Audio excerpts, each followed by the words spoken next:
बांदा में एक साथ 13 हत्याकांड से सनसनी फैल गई। घर के अंदर मां बेटी और गांव के युवक की देसी तमंचे से गोली मारकर हत्या कर दी गई। जानकारी मिलने के बाद आला अधिकारी मौके पर पहुंचे और जांच शुरू की। वहीं प्रथम दृष्टया प्रेम प्रसंग का मामला माना जा रहा है। यहीं पे सुबह सुबह कोई नहीं निकला था टट्टी वट्टी के लिए, तब ये तमंचा हटाया, मेहरिया को बिटिया को यहीं गाली दिया, बहनी बिटिया उनके जो भी नहीं कहना था वो कहा उसने। फिर कहा कि मैं कोई न मरी हूँ तो लड़कन का मरी हूँ, मैं तरह से मरी हूँ। क्यों मारना चाह रहा था? क्या कुछ वजह थी? क्यों मारना चाहता? क्या वजह थी? 500 रुपए के चक्कर में वजह ये थी कि मैं कहता था कि तुम अपने घर में रहो, मेरे यहाँ आना जाना नहीं करो।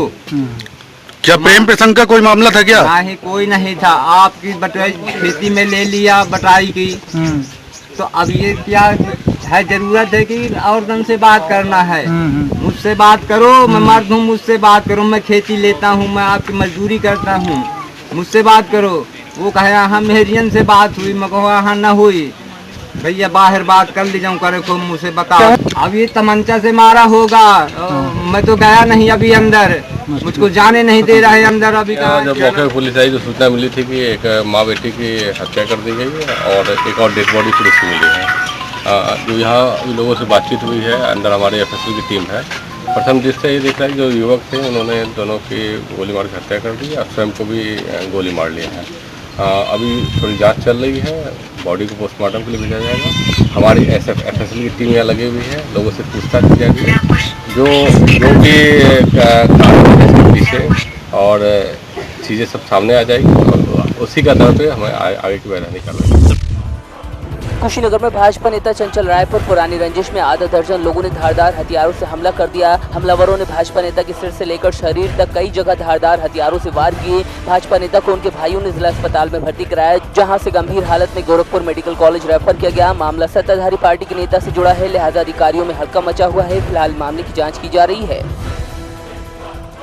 थाना क्षेत्र नबुआ नौरंगिया में रहने वाले चंचल राय जी के साथ एक घटना घटित हुई है, जिसमें उनके गांव खजुरिया के ही रहने वाले कुछ लोगों द्वारा उन पर शार्प ऑब्जेक्ट से हमला किया गया, जिससे वो घायल हो गए और उनका इलाज रेफ़र होकर वो गोरखपुर में उनका इलाज चल रहा है। इस संबंध में उनके परिवारीजन की तरफ से तहरीर पर मुकदमा 307 IPC में कायम हुआ है, जिसमें कुछ लोग नामित हैं। और इसमें एक बात उल्लेखनीय है कि इस संबंध में 2018 में एक घटना इन दोनों पक्षों के बीच में हुई थी, जिसमें जो मजरूब हैं ये भी नामित थे और इनके एक सगे भाई के विरुद्ध 302 का अभियोग पंजीकृत था, जिसमें वो जेल में हैं। कल की घटना में जो आरोपी हैं वो 2018 की घटना में जो मृतक थे उनके परिवार के लोग हैं। इस संबंध में जो अभियोग पंजीकृत होने के बाद अभियुक्तों की गिरफ्तारी के प्रयास किए जा रहे हैं और शीघ्र ही गिरफ्तारी सुनिश्चित की। मिर्जापुर की देहात कोतवाली थाना क्षेत्र के घोड़सर गांव के पास दर्दनाक हादसे में 2 लोगों की मौत हो गई। गांव के ही रहने वाले दिनेश अपनी भतीजी और भतीजे को स्कूल की बस में बैठाने बाइक से भुजवा चौकी जा रहे थे। अचानक उनकी बाइक पर पेड़ टूटकर गिर गया। हादसे में दिनेश की मौके पर ही मौत हो गई, जबकि दोनों बच्चे घायल हो गए। एक बच्चे अमन ने अस्पताल ले जाते समय दम तोड़ दिया। वहीं हादसे में घायल भतीजी दिव्यांशी का इलाज जिला अस्पताल में चल रहा है। हाईवे नंबर 7 रीवा रोड पे करणपुर चौकी के पास में घोड़सर नामक स्थान पर एक पुराना जर्जर पीपल का पेड़ था, उसके गिर जाने की वजह से 2 बच्चों की मृत्यु हो गई है। एक दिनेश गौतम है 22 वर्ष के, पुत्र गौतम लाल, और इनका एक भतीजा घायल है जिसका इलाज जिला अस्पताल में चल रहा है। पेड़ को हटवाया जा रहा है, काफ़ी देर से लोग परेशान हैं, रोड को क्लियर कराया जा रहा है। मदद इन लोगों की तरफ आपकी तरफ से जो सरकार के द्वारा होगी मदद का प्राविधान, उसके तहत जो है इनको मदद दी जाएगी। सड़क भी जाम था सब कुछ देर के लिए। पेड़ जब गिरा पड़ा हुआ है तो रोड तो अपने आप स्वाभाविक जाम हो जाना, और सुबह का वक्त था, सब लोगों को सूचना देने में आने में। दूसरा सबसे बड़ा दिक्कत ये हुई कि आज जो मोबाइल का नेटवर्क था वो भी फेल था बिल्कुल, तो किसी संपर्क नहीं हो पा रहा। जा कर के लोगों को सूचना दी जा रही थी भाई पेड़ वहाँ से हटवाया जाए, और पेड़ कट रहा है, अभी क्लियर हो जाएगा। मिर्जापुर पुलिस को बड़ी कामयाबी हाथ लगी है। पुलिस ने 20 लाख रुपए कीमत की 150 ग्राम हेरोइन के साथ एक नशा तस्कर को गिरफ्तार किया। इसके पास से पुलिस को हेरोइन बेचकर कमाए गए 6 लाख रुपए नकद और नशीला पाउडर भी मिला है। बरेली के बीजेपी विधायक राजेश मिश्रा की बेटी साक्षी और अजितेश की प्रेम कहानी को लोग भूले नहीं होंगे। प्रेम विवाह के बाद दोनों ने एक वीडियो वायरल किया था। ठीक उसी तर्ज पर मुरादाबाद में भी एक प्रेमी युगल ने प्रेम विवाह के बाद परिजनों से खतरे का वीडियो वायरल किया है। बागबाड़ा थाना क्षेत्र के रहने वाली बीए की छात्रा महराज और माशूक अली ने गुपचुप निकाह कर लिया। 3 दिन पहले अचानक लड़की अपने प्रेमी के साथ चली गई तो परिजनों ने थाने में प्रेमी के खिलाफ अपहरण का मुकदमा दर्ज करा दिया। अब लड़की ने वीडियो जारी कर परिजनों से जान का खतरा बताया। मीना परवीन है, बागबाड़ा थाना की मैं रहने वाली हूँ। मेरा मोहल्ला बुद्ध बाजार है। मेरे और मेरे घर वाले को, मेरे हस्बैंड को, मेरी फैमिली को ज़्यादा टॉर्चर किया जा रहा है। मैं पुलिस प्रशासन से मदद चाहती हूँ कि मेरे और मेरी फैमिली और मेरे हस्बैंड की सेफ्टी की जाए। मुझे उम्मीद है कि मेरे आला अधिकारी मेरी सेफ्टी, मेरे हस्बैंड की सेफ्टी करेंगे। मुझे पुलिस प्रोटेक्शन चाहिए और मेरे घर वालों ने मुझे मारने की धमकी दी है। मैं चाहती हूँ, मुझे अपनी लाइफ में जीने का अधिकार है और डिसीज़न लेने का भी अधिकार है। मैं बालिग हूँ, मेरी आधार कार्ड में 25 साल है मेरी एज और मेरी मार्कशीट में 21 साल है। कितने दिन पहले आपने कदम उठाया था? मैं ये दो महीने पहले मैंने भागकर शादी की थी और कोर्ट मैरिज भी किया था अपने हस्बैंड के साथ। ऐसा कदम आपने क्यों उठाया? मैं अपने परिवार से मैंने कहा था, मजबूरी थी मेरी। मैंने उनसे कहा भी था, उन्हें पता था मेरे घर वालों को मैं शादी करना चाहती थी उनसे, लेकिन उन्होंने मेरी शादी नहीं की। इसलिए मुझे मजबूरी में मुझे ये कदम उठाना पड़ा। अब मैं पुलिस प्रशासन से पूरी प्रोटेक्शन चाहती हूँ, कप्तान साहब से, आला अधिकारी से। देखिए, ये जो वीडियो वायरल हो रहा है ये हमारे संज्ञान में आया है। इसमें एक युवक और युवती जो है वो आपस में शादी करने की बात कर रहे हैं और पुलिस से सुरक्षा की गुहार कर रहे हैं। इस संबंध में मैं आपको बताना चाहूँगा कि थाना बागबाड़ा पर युवती के पिता द्वारा एक अपहरण का एक मुकदमा दर्ज कराया हुआ है, जिसकी की विवेचना पुलिस द्वारा की जा रही है और जो भी तथ्य सामने आएंगे इस लड़की के बयान कराए जाएंगे माननीय न्यायालय के सामने। वहाँ जो भी तथ्य सामने आएंगे इसकी उम्र के संबंध में और इसके बयानों में, उसके आधार पर कार्रवाई की जाएगी। जैसी भी आवश्यकता होगी ये हमारे साथ आएंगे, हमारे सामने आएंगे, तो इन्हें सुरक्षा भी निश्चित तौर पर मुहैया कराई जाएगी। चंदौली के सैयद राजा थाना क्षेत्र में खालिद नाम का युवक संदिग्ध परिस्थितियों में जल गया। पीड़ित ने आरोप लगाया कि उसे 4 लोगों ने आग लगाई थी। सूचना मिलते ही पुलिस अधीक्षक समेत भारी फोर्स मौके पर पहुंची और पीड़ित के बयान पर सीसीटीवी फुटेज खंगाले, लेकिन कोई सबूत नहीं मिल पाए। लिहाजा पूरा मामला अब संदिग्ध लग रहा है। फिलहाल पुलिस जाँच में जुटी है। गोंडा में ग्राम न्यायालय की स्थापना के विरोध में भारी संख्या में वकीलों ने सड़क पर जाम लगाकर उग्र प्रदर्शन किया। गोंडा लखनऊ हाईवे पर अधिवक्ताओं के चक्का जाम प्रदर्शन से आवागमन घंटों बाधित रहा, जबकि एम्बुलेंस भारी जाम के बीच फंसी रही। भीषण गर्मी की वजह से राहगीरों को परेशानी झेलनी पड़ी।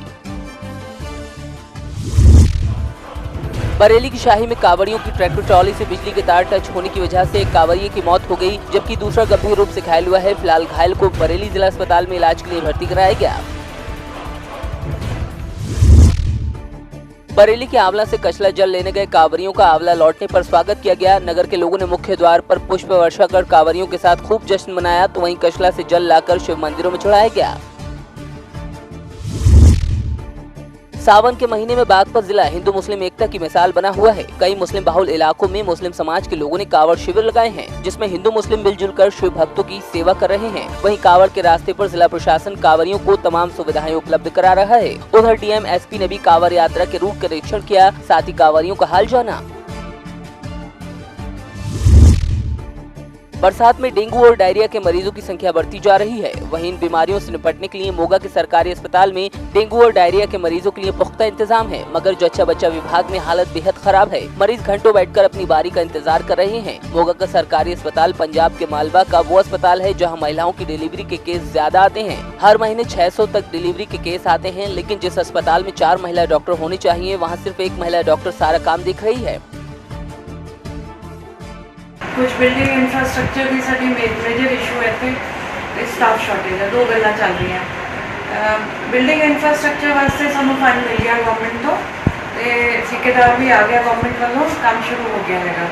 सो सानू बहुत उम्मीद है कि जल्दी साडी बिल्डिंग कंप्लीट हो जाएगी तो रेनोवेट हो जाएगी। जिथे भी लीक हो रही है बाथरूम्स रिपेयर हो जाएंगे सारे, पेंट ते रेनोवेशन सारा कंप्लीट हो जाएगा। बाकी स्टाफ शॉर्टेज वास्ते असी बारी सरकार को रिक्वेस्ट कर रहे हैं कि इतने काम बहुत ज़्यादा है, क्योंकि सारे ज़िले में सिर्फ डिस्ट्रिक्ट हॉस्पिटल साडा हैगा, एक ही हॉस्पिटल मेन जिहड़ा हैगा जिथे स्पैशलिस्ट उपलब्ध है। ते इत्थे सानू स्टाफ होर दिता जाए, खासकर जच्चा बच्चा वार्ड दे विच इत्थे कि इन्ना रश है मरीज़ों का, पर एक ही गायनेकोलॉजिस्ट साडे कोल इस वेले NHM तो कंट्रैक्ट पे है, परमानेंट कोई भी नहीं है। मरीज़ों को भी बहुत दिक्कत आती है, क्वालिटी सर्विस देने दे विच डिपार्टमेंट में बहुत दिक्कत आ रही है इत्थे, क्योंकि सानू आप फील होंदा है कि भी जस्टिस नहीं हो रहा जो 150 मरीज़ OPD विच आ रहे हैं रोज़, तकरीबन 350-400 डिलीवरियाँ हो रही महीने दियाँ, तो कला डॉक्टर कितना अटेंड करेगा तो कितनी सर्विस दे सकेगा। तो सानू सरकार वालों उम्मीद है कि सानू इत्थे स्टाफ मिल जाएगा, तो ये भी साडी प्रॉब्लम रिजॉल्व हो जाएगी। मोगा में छीना झपटी की घटनाएं थमने का नाम नहीं ले रही हैं। ताजा मामला बाजार रेलवे रोड का है, जहां अपनी दुकान के बाहर बैठे दुकानदार से 2 बाइक सवार बदमाश उसका मोबाइल छीन कर ले गए। झपटमारी की घटना CCTV में भी कैद हुई है, जिसमें देखा जा सकता है कि बाइक सवार बदमाश दुकानदार के हाथ से फोन छीन कर फरार हो रहे हैं। पीड़ित ने बताया कि पूरे मामले की जानकारी पुलिस को दी है। अमृतसर में पत्रकारों से बातचीत के दौरान अजनाला के पूर्व विधायक अमरपाल सिंह बोनी ने कैप्टन सरकार की पुलिस पर निशाना साधा। उन्होंने कहा कि अजनाला में पुलिस द्वारा नशा तस्करों पर नकेल कसने के बजाय उन्हें बढ़ावा दिया जा रहा है और अजनाला समेत आसपास के गाँवों में नशे की सप्लाई कम होने की बजाय ज्यादा बढ़ रही है।